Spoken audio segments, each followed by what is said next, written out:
Ibrahim Traoré was born on March 14, 1988, in Bondokui, a small village nestled in the north of Burkina Faso. His early life was marked by simplicity and resilience, a testament to his strong work ethic that would shape his trajectory. After completing his primary education in his hometown, Traoré's thirst for knowledge led him to the capital city of Ouagadougou. There he pursued secondary education, laying the foundation for his future academic success. His commitment to learning was evident when he graduated with honors from the University of Ouagadougou in 2009. In the same year, driven by a sense of duty and patriotism, Traoré decided to join the Burkinabe army, marking the beginning of his military career. His journey through the ranks was characterized by dedication and a desire to serve his country. He participated in numerous missions, including those aimed at combating the growing threat of Islamist insurgencies along the country's northern borders. This experience exposed him to the complexities of asymmetric warfare and honed his leadership skills in the face of adversity.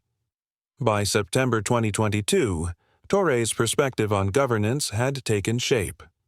Dissatisfied with what he saw as the interim government's ineffective response to the escalating security crisis, he made the pivotal decision to lead a faction of the military in a coup d'état against the then interim president Paul-Henri Damiba, who had himself seized power in a previous coup earlier that year.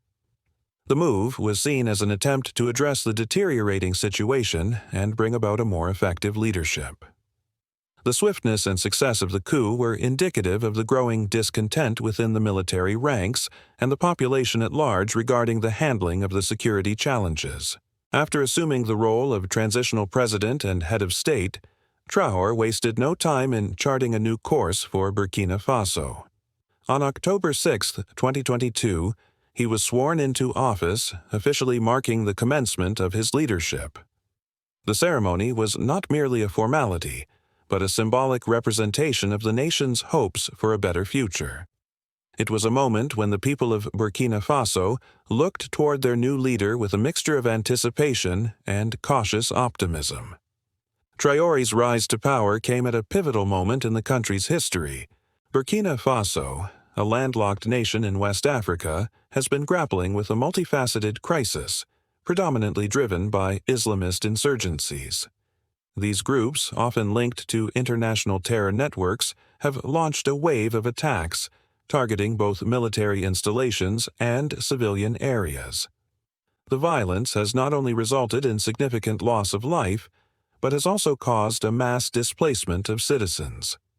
This dire situation has strained the country's resources and raised concerns about its stability. Adding to this complexity is the lingering impact of the country's colonial past. Like many African nations, Burkina Faso continues to grapple with the socio-economic consequences of colonialism, which have left it with inadequate infrastructure, limited access to quality education and healthcare, and a significant disparity in wealth distribution. However, it was the perceived mishandling of these crises by the previous leadership that paved the way for Traoré's ascent.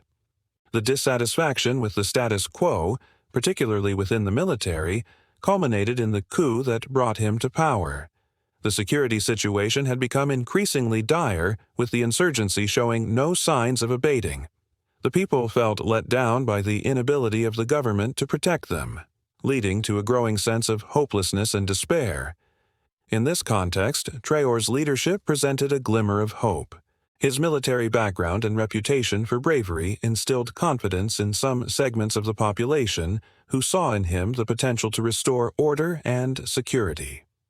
His promises to prioritize the fight against terrorism and to address the root causes of the insurgency resonated with many.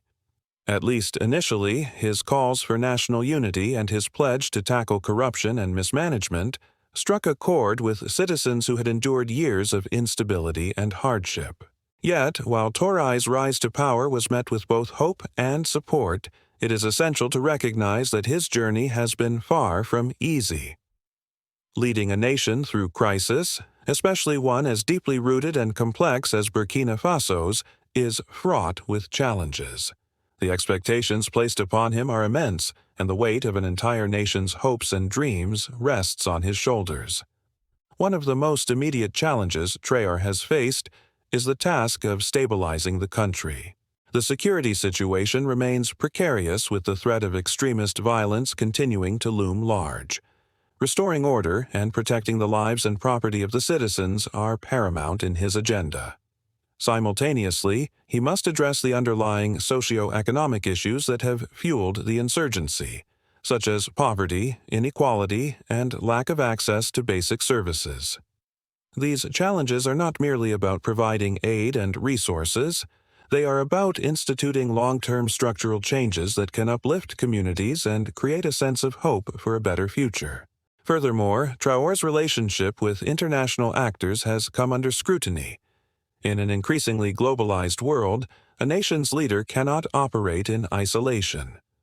Traoré's decision to realign Burkina Faso's foreign policy, particularly in distancing from France, a former colonial power, and fostering closer ties with Russia, has been met with mixed reactions.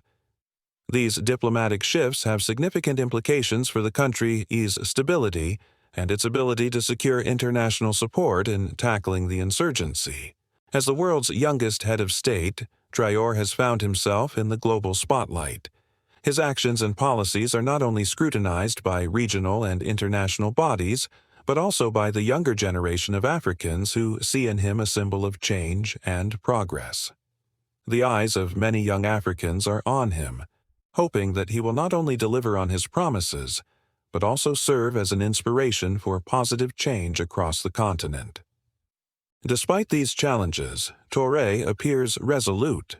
His leadership style, characterized by a blend of firmness and charisma, has resonated with many Burkina fascists. He has shown a willingness to take bold decisions and has demonstrated a commitment to engage with civil society and traditional leaders in a bid to forge a united front against the insurgency. It's important, however, not to overlook the complexities of his leadership.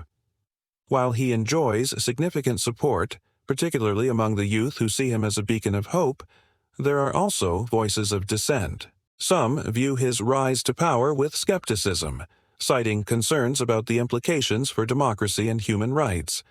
The delicate balance between security and liberty is a tight-rope walk, and Traoré's decisions will undoubtedly have far-reaching consequences. Nevertheless, at this point in his journey, Ibrahim Traoré embodies both the aspirations and struggles of Burkina Faso. His rise to power symbolizes the yearning for change, stability, and security. As he navigates the complexities of leading a nation in crisis, his every move is a lesson in diplomacy, governance, and resilience. Whether he succeeds in his daunting task or not, Traoré's story is a testament to the power of circumstance and the weight of responsibility. It is a reminder that leadership, regardless of age, comes with its share of challenges and that the path to progress is rarely easy.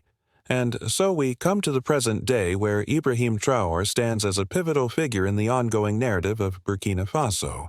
The world watches, eager to see how this young leader will navigate the treacherous waters of conflict, diplomacy, and nation-building.